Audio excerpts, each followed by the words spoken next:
जय हिंद मेरे दोस्तों।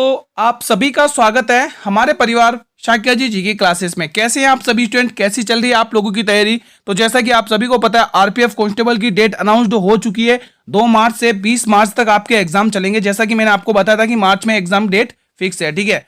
और आप सभी को पता है अगर आप लोग आरपीएफ कांस्टेबल और एसएससी जीडी को टारगेट करें तो ये मैथ की क्लास आपके लिए बहुत ही इंपॉर्टेंट है। इस क्लास के अंदर हम एक्सपेक्टेड क्वेश्चंस को डिस्कस करेंगे जो एग्जाम में पूछे जाने की बहुत ही ज्यादा चांसेस हैं दोस्तों, ठीक है। तो क्लास के अंत तक बने रहिएगा। टॉप क्वेश्चन है आपके रिवीजन के लिए, बेस्ट क्लास है। जिन भी स्टूडेंट की मैथ वीक है या मैथ में स्कोर नहीं हो रहा है, इसके अकॉर्डिंग मेहनत करिएगा दोस्तों, क्वेश्चन छपेंगे, ये गारंटी है दोस्तों, ठीक है। इसके बाद हम जीके जेएस की बहुत ही शानदार क्लास लाइव करेंगे। आपको 8 बजे जुड़ना है सभी स्टूडेंट को। पहला क्वेश्चन आपके स्क्रीन पर है। अच्छा, दूसरा क्वेश्चन लगा रखा है, चलो कोई बात नहीं, इसको सॉल्व कर लो। इंपॉर्टेंट क्वेश्चन है दोस्तों, ठीक है। यहां पर दोस्तों 12% की जगह 15% कर लो। अब इस क्वेश्चन को पढ़ो, यहां पर 15% है, ठीक है। अब इस क्वेश्चन को पढ़ो और फोड़ दो जल्दी से, ठीक है। राम की मासिक आय 35,000 रुपए, ठीक है। वो अपनी मासिक आय का 20% भोजन पर खर्च कर रहा है, 30% वो कपड़ों पर खर्च कर रहा है और बचा हुआ 15% वो किराए पर खर्च कर रहा है। तो उसका प्रति माह का धनराशि यानी कि बचत पूछ रहा है आप लोगों से। बहुत ही इंपॉर्टेंट है भाई, बहुत ही इंपॉर्टेंट है। देखो दोस्तों, करना कैसे, आपको तरीके देखना है दोस्तों। देखो, सबसे पहले वो 20% भोजन पर खर्च कर रहा है और 30% यहां खर्च कर रहा है। तो 30 और 20 कितना हुआ, 50% हो गया टोटल। और वो 15% किराए पर खर्च कर रहा है, तो 50 में 15 जोड़ोगे तो 65% होगा। आपके पास वैल्यू होती है 100%, ठीक है। 100% वैल्यू होती है। उसमें से अगर आप 65% खर्च कर रहे हो, 65% खर्च कर रहे हो धनराशि का, तो 35% आप लोग बचाओगे। क्या बचाओगे? 35% आप बचाओगे दोस्तों, है ना। 35% आपका बचा हुआ है, ठीक है। ये आपके बचा हुआ है। लेकिन वो कह रहा 35, आपके पास राशि कितनी थी? 35,000 रुपए की राशि थी आपके पास, 35,000 रुपए थे, ठीक है। उसमें से आपने 65% खर्च कर लिए। अब आपके पास राशि कितनी बची, वही तो पूछ रहा है। 35% आपको निकालना है, ठीक है। आप 2 जीरो से 2 जीरो काट लो। 35 गुणा 35 होता 1225 और 1 जीरो, ठीक है। 1225 और 1 जीरो, तो आपकी जो राशि बची हुई है वो कितनी है स्टूडेंट्स? तो यहां पर राशि बची हुई ऑप्शन नंबर सी है। इस क्वेश्चन में किसी को भी दिक्कत हो, answer in the comment box. आप तुरंत कमेंट करेंगे। डाउट को अपने दिमाग में घर पर लेकर नहीं जाना है, डाउट को इसी कमेंट बॉक्स में छोड़कर जाना है, ठीक है। कोई भी दिक्कत हो तुरंत कमेंट करने का है। लेकिन कंटेंट बहुत ही दमदार है आज, बहुत ही शानदार रिवीजन के लिए भाई। एक गांव की जनसंख्या पहले वर्ष 12.5% वृद्धि होती, पहले वर्ष में, पहले साल में 12.5% की वृद्धि होगी, ठीक है। और दूसरे साल में उसने कह दिया कि मैं 8% की कमी करूंगा, बिल्कुल ठीक है। यदि गांव की वर्तमान जनसंख्या 3200 है तो 2 वर्ष के बाद गांव की जनसंख्या क्या होगी? बहुत ही इंपॉर्टेंट क्वेश्चन है। ऐसे क्वेश्चंस आपके एग्जाम में आने की पूरी चांसेस हैं दोस्तों। बताइए इसका आंसर। दोस्तों बिल्कुल कंटेंट आपके आरपीएफ एसआई के एग्जाम को ध्यान में रखते हुए तैयार किया गया। आपके देखा होगा तो हर शिफ्ट में दोस्तों 2 3 क्वेश्चन हैं जो थोड़े टफ लगेंगे, मतलब लगेंगे, कर तो लोगे लेकिन थोड़े टाइम कैलकुलेटिंग रहेंगे, ठीक है। बाकी कंटेंट आपका जो एसआई में आया वो इजी लेवल का ही आया, 2-3 क्वेश्चन को छोड़ के ना। तो पहले देखो, उसने पहले आप लोगों को 12.5% की वृद्धि और 8% की इनकी फ्रैक्शन वैल्यू आपको अच्छे से पता होना चाहिए। 12.5% की फ्रैक्शन वैल्यू क्या होती है पहले तो आपको यह पता होना चाहिए कि 1/8% होती है, ठीक है। और 8% की फ्रैक्शन वैल्यू क्या होती है? 2/25 होती है। कितने होती है मेरे वीरों? 2/25 होती है, 2/25 होती है, ठीक है। अब ध्यान से समझना, उसने क्या दिया आपको? उसने दिया कि वर्तमान जनसंख्या 3200 है। चलो भाई, वर्तमान जनसंख्या हम यहाँ पे 3200 लिख लेते हैं, ठीक है। इसी 3200 के ऊपर, इसी 3200 के ऊपर पहले कितनी थी? 8। देखो यहां पर वृद्धि हुई है, 8 जनसंख्या थी, उस पर 1 की वृद्धि होगी तो अब कितनी होगी? 9 हो गई। कोई दिक्कत हो तो बोलो, नहीं दिक्कत आगे बढ़ते हैं। अब यहां पर 25% थी, कितनी? 25 थी। 25 में 8% की कमी हुई, यानी 2 रुपए की यहां पर कमी हुई, तो 2 की कमी हुई तो यहां पर कितने की आएगी जनसंख्या? 23 आएगी। अब इस क्वेश्चन को सॉल्व कर लो, है ना। ये क्वेश्चन खुद बता रहा है कि मुझे नंबर लाइन पे सॉल्व करो, नंबर लाइन पर मुझे सॉल्व कर लो, मैं जल्दी सॉल्व हो जाऊंगा, है ना। चलो काट लो अब इसको जल्दी से। देखो 8 की टेबल से काटो इसको, 8 चौके 32 और ये 2 जीरो इसके साथ में, कोई दिक्कत नहीं ना। आगे बढ़ते हैं दोस्तों, ठीक है। अब आपको दोस्तों क्या करना है? अब आप इसको 25 की टेबल से काट सकते हैं, 15, हाँ 25 की टेबल से काट लो इसको, आप 25 की टेबल से काट लो। 25 से कम 25, 15 बचेगा और 1 जीरो, 25 छक्के 150, कोई दिक्कत। अब आपको करना कुछ नहीं है, इस 23 को, इस 9 को इस 16 से गुणा करना है, ठीक है। इस 23 को 9 से 16 से गुणा करना है, ठीक है।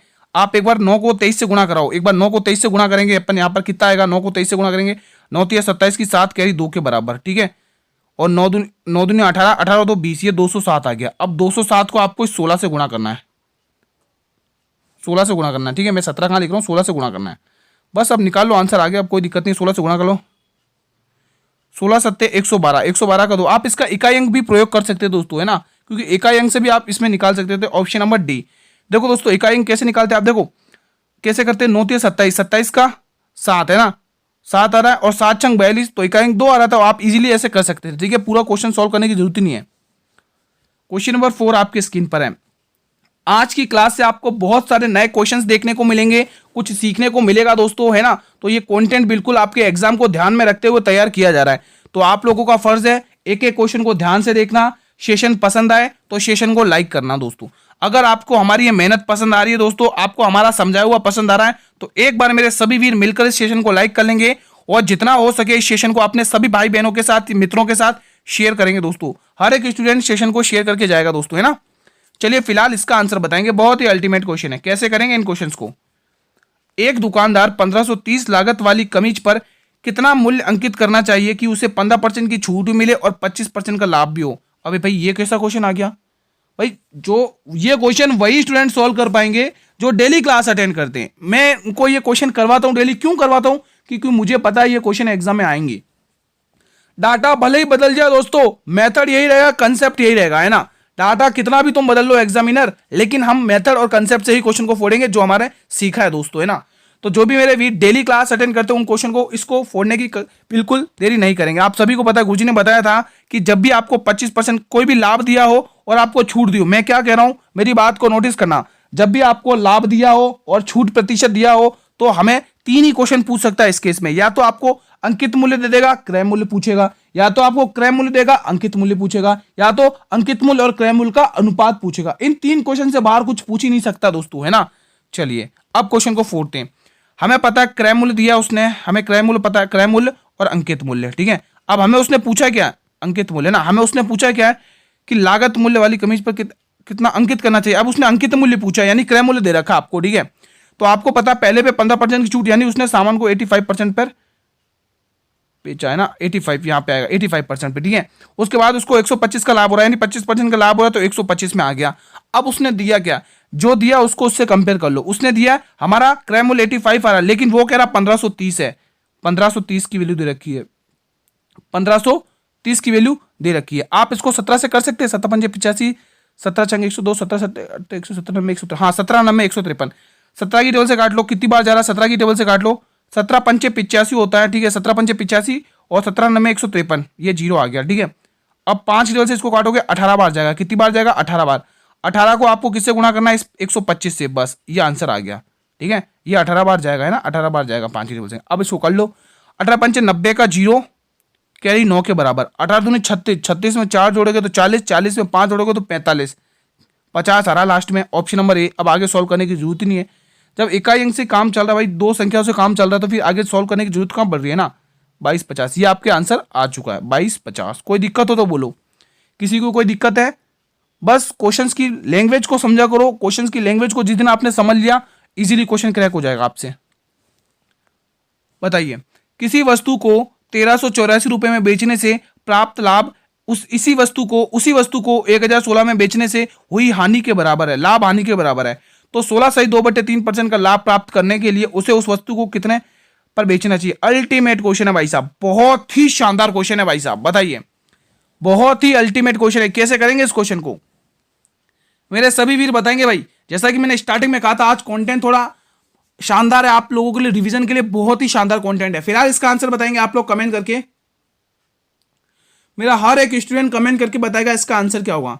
इसके बाद दोस्तों हम जीके जीएस की बहुत ही शानदार लाइव क्लास देखेंगे जो एग्जाम ओरिएंटेड है। आज के क्वेश्चन थोड़े अलग रहेंगे दोस्तों, एग्जाम ठीक है ना, वैसे हम रोज ही एग्जाम के अकॉर्डिंग ही कर रहे हैं, लेकिन आज थोड़े देखो रणनीति चेंज करेंगे, क्योंकि दोस्तों 28 दिन ही बचे हुए अब आपसे, हम तो 28 दिन ही मान के चल रहे हैं, क्योंकि फरवरी के 28 दिन कैसे चले जाएंगे पता ही नहीं चलेगा आप लोगों को, है ना। ठीक है, चलिए इसका आंसर देते हैं। जब भी ऐसा बोले बस इतना पढ़ो, मैंने कहा इतना पढ़ो, इतना इतना यहां से लेके इतना पढ़ो, बस ये मान लो कि नीचे पीछे का ये कुछ है ही नहीं। मैं इनको एक बार फिलहाल के लिए रफ कर रहा हूँ, ये कुछ है ही नहीं, ये कुछ है ही नहीं, मैं इसको रफ कर रहा हूँ, ठीक है। एक बार इसको रफ कर रहा हूँ, ठीक है, एक बार इसको मैं रफ कर रहा हूँ, देखो एक बार मैं इसको रफ कर रहा हूँ। अब देखो कैसे करना है। किसी वस्तु को 1384 में बेचने से प्राप्त लाभ उसी वस्तु को 1016 में बेचने से हुई हानि के बराबर है। लाभ हानि के बराबर है, ध्यान रखना ये बात लिखो। जब भी लाभ हानि के बराबर होगा तो उस केस में क्रय मूल्य कैसे निकालते वो देखो, उस केस में क्रय मूल्य कैसे निकालते वो चीज सीखो दोस्तों आप लोग। तो कैसे करना है, दोनों को जोड़कर 2 का भाग, दोनों में लिख देता हूं, दोनों को जोड़कर 2 का भाग, दोनों को मैं लिख ले रहा हूं, आप कंसेप्ट नोट कर लेना। दोनों को जोड़कर 2 का भाग, बहुत ही इंपॉर्टेंट कॉन्सेप्ट है भाई, हल्के में मत लेना। ऐसे क्वेश्चन बच्चों को कंफ्यूज कर देते और बच्चे छोड़ देते इस क्वेश्चन को। जोड़कर 2 का भाग देना, 2 का भाग 2 देना है, ठीक है, 2 का भाग देना है, ठीक है। ये आप फैक्ट ध्यान रखेंगे दोस्तों, ठीक है, ये आप फैक्ट ध्यान रखेंगे इतना, ठीक है, इतना सा आप फैक्ट ध्यान रखेंगे। इस केस में क्रय मूल्य कैसे निकलता है, इस केस में क्रय मूल्य कैसे निकालना है, कोई दिक्कत। चलिए अब क्वेश्चन को सॉल्व करते हैं। तो हमें पहले क्रय मूल्य निकाल लेते हैं। 1384 और 1016 को प्लस करके हमें क्रय मूल्य निकालना है। ये आपका क्रय मूल्य निकलेगा 84, यहां से आप प्लस करके क्रय मूल्य निकालो 1016, 1016। तो क्रय मूल्य कितना आ रहा है देख लो, 6 और 4 10 का 0, 8 और 10 का 0, 8 और 10 का 0, ठीक है, कैरी 1 3 और 1 4, यानी कि आपका क्रय मूल्य आ गया 2400 रुपये। ये आ गया आपका कॉस्ट प्राइस, यानी सीपी आ गया, क्रय मूल्य निकल गया। अब उस क्वेश्चन को जो हमने रफ किया उसको हम सही से कर लेते हैं। अब इसको सही कर देते हैं हम, इस क्वेश्चन को थोड़ा सा सही से अब इसको हटा देते हैं यहाँ से। इस केस में इसको हम थोड़ा सा हटा देते हैं, ठीक है। अब इसको थोड़ा सा हम हटा देते हैं। अब देखो क्वेश्चन को कैसे करना है। अब उसने क्या कहा, अब ये मान लो ऊपर का क्वेश्चन नहीं, आप इतना पढ़ोगे, इतना 16.5 मतलब 16 सही 2/3% का लाभ प्राप्त करने उसे वस्तु को कितने में बेचना चाहिए। पहले तो ये देखो 16 सही 2/3 की फ्रैक्शन वैल्यू क्या होती है, 1/6 होती है, 1/6 होती है, यानी कि 6 रुपये कॉस्ट प्राइस है, कितने पर बेचना चाहिए। और आपको सेलिंग प्राइस निकालनी, 7 का मल्टीपल ढूंढ लो, मजा आ जाएगा, ठीक है भाई। 6 रुपये की कॉस्ट प्राइस थी, ये आपका सीपी है, ये आपका सीपी है, कॉस्ट प्राइस है, और ये आपका क्या है भाई, प्रॉफिट है, प्रॉफिट है, ठीक है, प्रॉफिट है। अब सीपी को सीपी से कंपेयर कर लो, 6 की वैल्यू दे रखी है आपको ये, और आपको 7 का मल्टीपल चाहिए। तो देखो कितने 6 चौके 24 400 गुना हो रहा है, ये कितने गुना हो रहा है, 400 गुना हो रहा है, कितने 400 गुना। और आपको रुको, ये क्या दे रखा है आपको, कॉस्ट प्राइस आ गई 6 रुपये का प्राप्त कर 16 सही 1/6, 6 रुपये की चीज़ दे रखी है। 6 चौके 24 400, 7 चौके 28, 2800 आंसर होना चाहिए भाई इसका, ठीक है दोस्तों, इसका आंसर 2800 आएगा दोस्तों, ठीक है। 7 का मल्टीपल निकालना है और 7 को आप लोग इससे गुणा कर दोगे, 7 चौक 28, 2800 आएगा। मैं यहाँ पे लिख देता हूँ, इसका आंसर दोस्तों 2800 आएगा, 2800 लिख लो यहाँ पर, ये ऑप्शन में लिख लो, 2800 आएगा, 2800, ठीक है, 2800 आंसर आएगा, ठीक है। फिलहाल ये ऑप्शन टिक करेंगे आप लोग। अगला क्वेश्चन इजी क्वेश्चन था, कोई कैलकुलेटिव नहीं था, थोड़ा सा यूज करना था। देखो कोई भी चीज़ अगर अब हम समझाते हैं तो थोड़ा टाइम लगता है, ठीक है। समझाने के बाद जब आपको अच्छे से आ जाती तब आप क्वेश्चन को उड़ा देते हो। 7 लगातार सम संख्याओं का योग 294 है। दूसरी सबसे छोटी संख्या एवं तीसरी सबसे बड़ी संख्या का गुणनफल ज्ञात करें। भाई 7 संख्या को लगातार योग दे रखा है, योग दे रखा है, यानी 294 को आप लोग 7 से भाग करेंगे, आप लोग निकाल लेंगे औसत कितना आएगा, है ना।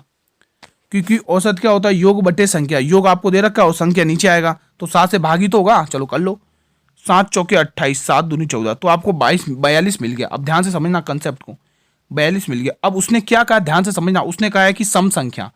मेरे वीरों ये बताइए कितनी 7 संख्या है और वो भी सम संख्या। सम संख्या का मतलब क्या होता है, इवन नंबर का मतलब क्या होता है, those number which are completely divisible by 2, मतलब वो संख्या जो 2 से पूरी तरह से विभाजित हो जाए। तो देखो अब 40 आएगा, इससे पहले क्या आएगा भाई, 40 आएगा, और 40 से पहले क्या आएगा, 38 आएगा, ठीक है। यहाँ पर मैं थोड़े पास लिख दूँ ताकि हमारा क्वेश्चन गलत ना हो, ठीक है। यहाँ पर 38 आएगा, ठीक है, और 38 से पहले क्या आएगा, 36 आएगा। 3 संख्या इधर आ गई क्योंकि औसत तो बीच में होता है, 7 संख्या है ना।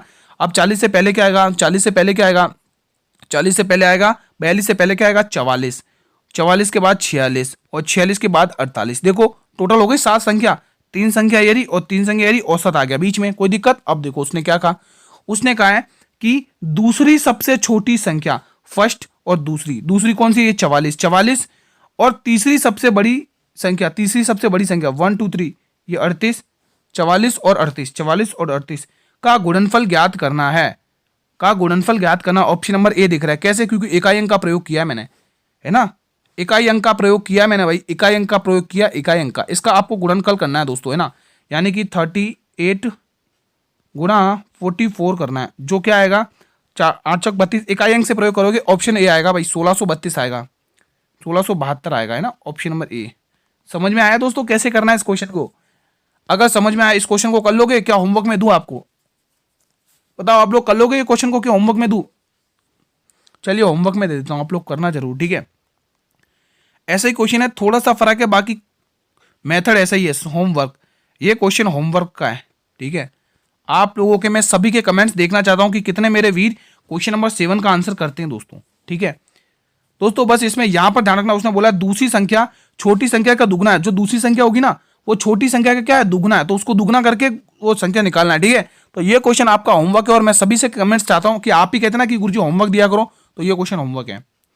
35 लड़के किसी काम को 15 दिन में कर सकते हैं, तो 25 तो काम 25 दिन में समाप्त हो जाता है, तो कितने लड़के काम पर नहीं आए? बहुत ही इंपॉर्टेंट है और बहुत सारे इस क्वेश्चन को गलत करेंगे, मुझे पता है भाई।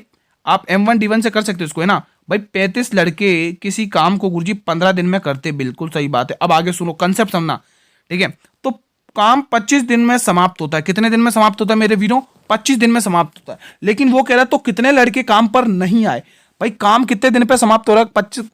25 दिन में समाप्त हो रहा है।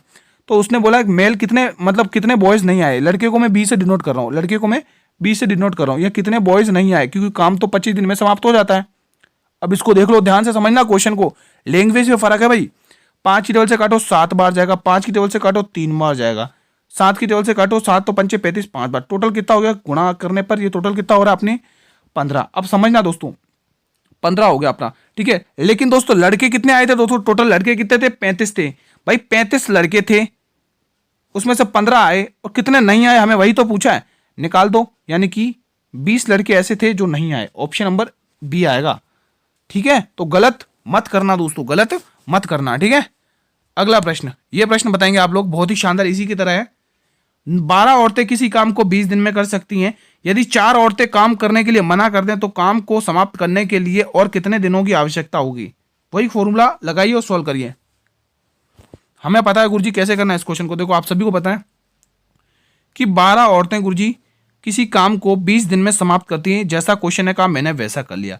अब देखो उसने क्या बोला है भाई, 4 औरतें काम के लिए मना कर देती हैं। टोटल औरतें कितनी थी? 12 औरतें थी, उसमें से अगर 4 मना कर देती बचेंगी कितनी? 8। तो वो इस काम को कितने दिन में समाप्त कर लेंगी, क्वेश्चन ये कह रहा है। बस इसको सॉल्व कर लो, मजा आ जाएगा। चलो कर लो इसको सॉल्व। 4 की टेबल से काटो 4 तिया 12, 4 दूनी 8, ठीक है। 2 की टेबल से काटोगे कितने आएगा? 2 की टेबल से काटोगे 10 12 होगा, 10 तिया 30, ठीक है। 10 तिया 30, ठीक है। अब आगे 10 तिया 30, टोटल आया 30। अब देखिए क्वेश्चन क्या कह रहा है, 30 निकल कर आया। अब क्वेश्चन क्या कह रहा है, तो काम को समाप्त करने के लिए और कितनी दिनों की आवश्यकता होगी? और कितने दिनों की आवश्यकता होगी भाई? उसने कहा काम को समाप्त करने के लिए और कितने दिनों की आवश्यकता होगी। भाई 30 दिन में काम समाप्त हो रहा है ना, और 20 दिन तो हम कर चुके भाई। 30 में से अगर आप 20 दिन निकाल दोगे तो बचेगा कितना? 10 दिन, यानी 10 दिन की और आवश्यकता होगी, 10 दिन की और आवश्यकता होगी। तो हमारा ऑप्शन नंबर बी बिल्कुल सही जवाब है। अगला प्रश्न आपके स्क्रीन पर है। एक बल्लेबाज अपनी 17वीं पारी में 85 रन बनाता है, जिससे उसकी औसत 3 रन बढ़ जाता है उसके रनों का। तो 17वीं पारी के बाद औसत क्या होगा यदि वो कभी हुई, मतलब वह कभी, अच्छा हुई नाबाद नहीं रहा, वो कभी भी नाबाद नहीं रहा, मतलब नाबाद नहीं रहा, ये औसत बढ़ता ही रहेगा, कंटिन्यू रहेगा, औसत बढ़ता ही जाएगा। देखो करना कैसे, ध्यान से समझना भाई। 17वीं पारी में वो कितने रन बना रहा है? 17वीं पारी में वो 85 रन बना रहा है, 85 रन बना रहा है। अब वो क्या कह रहा है, जिससे उसका औसत 3 रन बढ़ जाता है। अब वो कह रहा है 17वीं पारी के बाद, इस पारी के बाद उसका औसत कितना बढ़ेगा? भाई 17वीं पारी में उसका औसत कितना बढ़ रहा है? 3 बढ़ रहा है, तो टोटल औसत कितना बढ़ गया? 51। अब वो कह रहा है इसके बाद कितना बढ़ेगा? तो देखो एक बार ध्यान से, आप क्या करोगे, 85 में से 51 घटा दोगे तो कितना हो गया? 4 और ये 3, 34 हो गया। कितना हो गया? 34 हो गया, 34 हो गया। अगर आप 34 टिक करोगे तो गलत होगा। क्यों गलत होगा? उसने कहा है कि इसके बाद 17वीं पारी के बाद का औसत पूछा, बाद का, और 3 रन बढ़ता रहेगा। तो 34 में 3 प्लस करके बताओगे कि 37 है भाई। मुझे पता था भाई, इसलिए मैंने 34 और 37 दोनों ऑप्शन में रखे। मुझे पता है बहुत सारे स्टूडेंट गलत करके जाएंगे, 34 को टिक करके जाएंगे और कहेंगे कि गुरुजी हम सारे क्वेश्चन करके आए थे, फिर बाद में पता चला अरे यार ये हमने ध्यान ही नहीं दिया। ऐसे होता है स्टूडेंट के साथ। किसी संख्या में 37% की कमी करने पर संख्या 315 प्राप्त होती है। इससे कितने प्रतिशत की वृद्धि की जाएगी? संख्या 800 होगी। प्रतिशत में पूछ रहा है दोस्तों आंसर। भाई आप सभी को पता है कि 100% गुरुजी संख्या होती है, 100% गुरुजी संख्या होती है, ये समझाने के लिए बता रहा हूँ। उसमें से अगर आप 37% की कमी कर दोगे तो आपके पास कितना बचेगा? कितना बचेगा दोस्तों बताइए?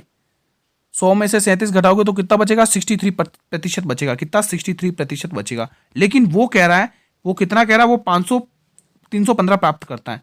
तो इस 315 की वैल्यू आपको पता चल गई, 63 दे रखी। कितनी? 63 है ना। अब आपको यहाँ पे निकाल लो वैल्यू कितनी आ रही है। ये देखा जाए तो 6 पंचे 30, 5 या 15, ये 5 गुना है इसका, 5 गुना। और ये कितना? ओवरऑल संख्या कितनी होगी? 500। लेकिन वो यूं कह रहा है कि मुझे तो 800 तक पहुंचना है। तो 800 तक कितने पहुंचने, उसको कितना इंक्रीज करना होगा, उसको 300 प्लस करना होगा। कितना? 300 प्लस करना होगा। किसके ऊपर? इस 800 के ऊपर। तो भाई आप सभी को पता चल गया गुरुजी 300 प्लस करना है किसके ऊपर? 800 के ऊपर। और हमें पूछा प्रतिशत में, प्रतिशत का सिंबल लगा लो, बस ये करना है क्वेश्चन में। फोड़ लो अब तो, कोई दिक्कत नहीं है। 2 जीरो से जीरो 2 जीरो गया, 8 की टेबल से काटो, 8 तो या 24, 8 तो 24, 6 बचेगा। पॉइंट में आंसर आ रहा है क्या इसका? इसका आंसर दोस्तों पॉइंट में आ रहा है, इसका आंसर पॉइंट में आ रहा है ना? हाँ पॉइंट में आएगा दोस्तों इसका आंसर। 0 से 0 क्या? हाँ इसका पॉइंट में ही आएगा दोस्तों।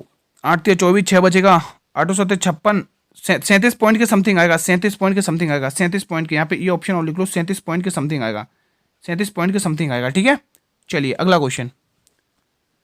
एक निश्चित धनराशि पर साधारण ब्याज मूल राशि का 9/4 है। यदि वर्षों की संख्या और ब्याज दर समान हो तो कितनी राशि अवधि के लिए जमा कराई थी? दोस्तों इंपॉर्टेंट क्वेश्चन है, एग्जाम में छपने योग्य क्वेश्चन है, एग्जाम में छपने योग्य क्वेश्चन है। हमें तो बस इतना पता है गुरुजी, दर गुणा समय बराबर गुरुजी साधारण ब्याज होता है, हमें इतना पता है, बिल्कुल सही है।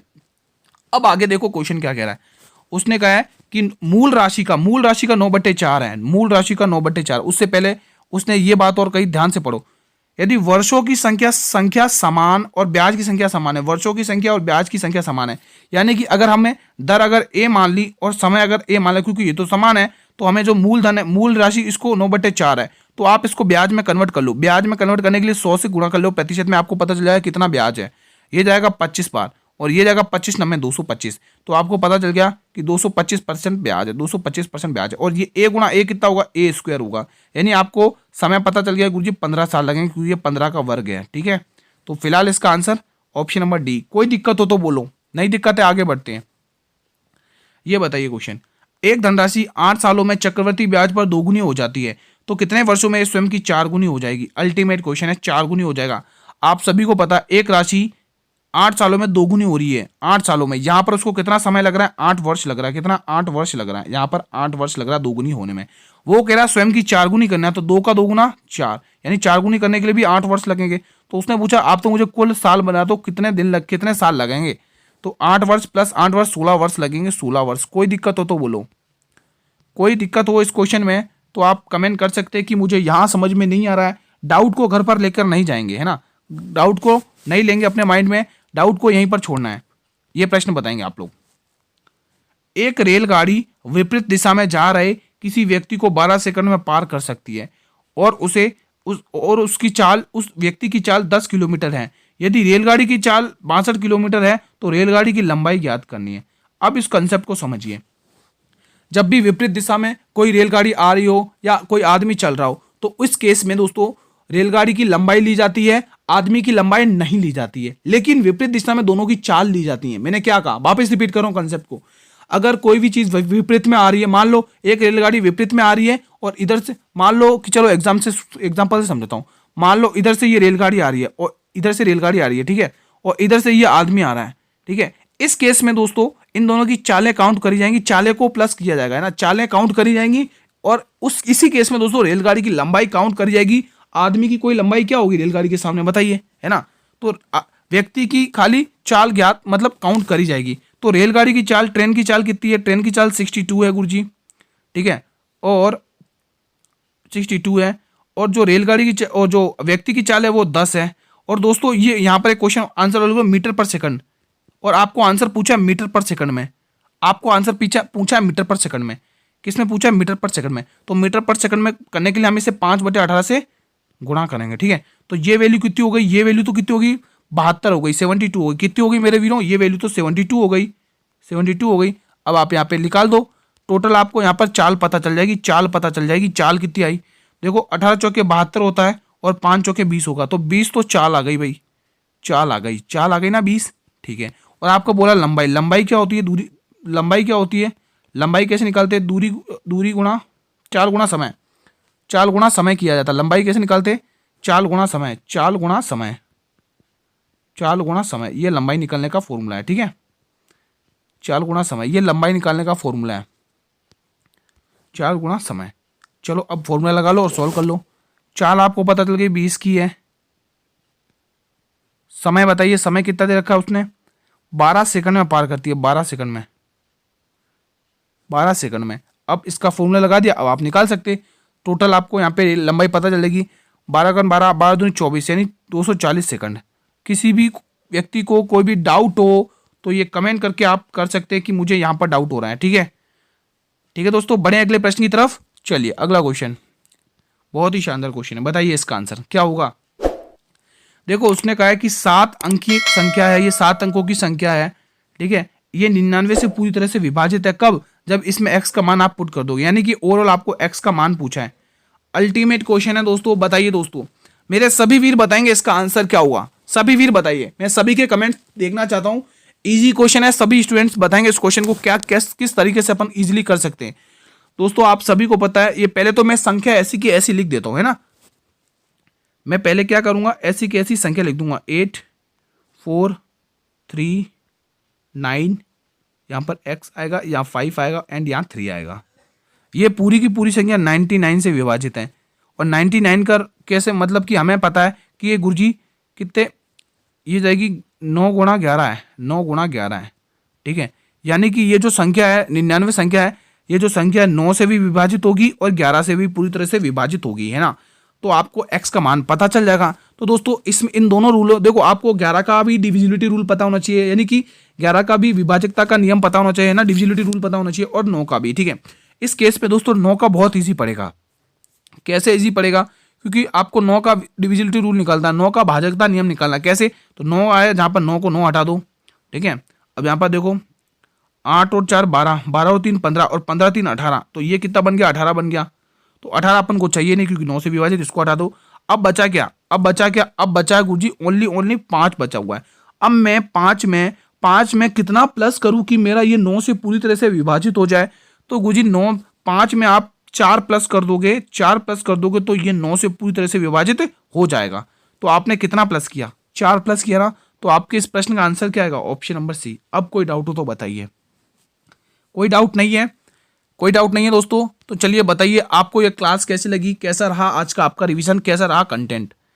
अगर मेरे वीरों क्लास पसंद आई तो सभी वीरों से निवेदन है भाई, क्लास को लाइक जरूर करिएगा। आप ही के सेशन है, आप ही की क्लास है, क्लास को लाइक करिएगा और जितना हो सके क्लास को शेयर करिएगा अपने सभी मित्रों के साथ, अपने सभी भाई बहनों के साथ। ठीक है, और मेरे वीरों अगर आप लोग चैनल पर भी पहली बार विजिट कर रहे हैं या क्लास को पहली बार वॉच कर रहे हैं तो चैनल को सब्सक्राइब कर लेना और बेल नोटिफिकेशन को प्रेस कर लेना, ताकि मैं जब भी नई क्लास लेके आऊँ इस यूट्यूब पर तो जो यूट्यूब सबसे पहले नोटिफिकेशन आपको ही प्रेफर करेगा दोस्तों। ठीक है, और दोस्तों मैं क्लास का टाइम बता देता हूँ, क्लास टाइम डेली बताता हूँ क्योंकि डेली नए स्टूडेंट विजिट करते हैं और टाइम पूछते हैं। ठीक है, तो जो मैथ का क्लास रहेगा जो आपको एसएससी जीडी और आरपीएफ कांस्टेबल को टारगेट करते हुए, ठीक है, इस मैथ की क्लास का जो टाइम रहेगा डेली बेसिस पर वो 7:30 बजे रहेगा, 7:30 बजे, 7:30 PM डेली। ठीक है, ये मैथ की क्लास का टाइम रहेगा।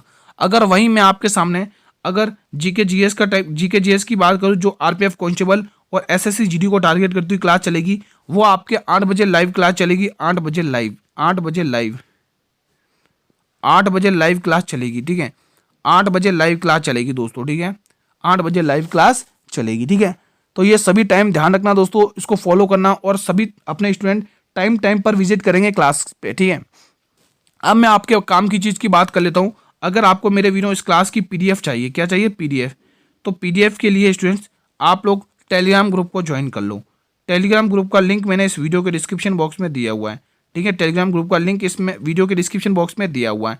एक और इंपॉर्टेंट बात बता देता हूँ, अगर आप मैथ में अच्छा स्कोर करना चाहते हैं, एग्जाम के लिए क्या पढ़े कम समय में, तो दोस्तों कम समय में पढ़ने के लिए मैंने एक मैथ की प्लेलिस्ट तैयार करी है दोस्तों।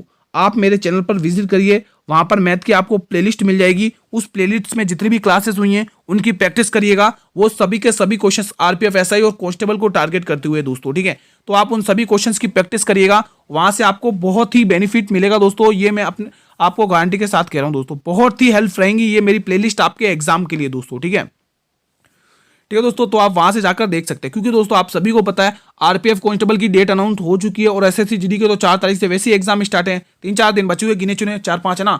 तो आप लोग अच्छे से मेहनत कर लो दोस्तों, कम दिन बचे हुए दोस्तों, इन कम दिन में अपने आप को इतना मजबूत कर लो कि भाई हम एग्जाम क्रैक कर सकें दोस्तों, है ना। क्योंकि दोस्तों आपको पता है फरवरी के 28 दिन कब निकल जाएंगे कोई पता नहीं रहेगा, है ना। तो आप लोग मेहनत कर लो अच्छे से दोस्तों। ठीक है, और दोस्तों क्लास को शेयर करना अपने सभी मित्रों के साथ, ये काम मत भूलना दोस्तों, है ना। कल साथियों हम इसी टाइम पर एक और नए शानदार और कंटेंट के साथ इसी टाइम पर मिलेंगे। तब तक के लिए मेरे वीरों, जय हिंद, जय भारत, वंदे मातरम। धन्यवाद दोस्तों।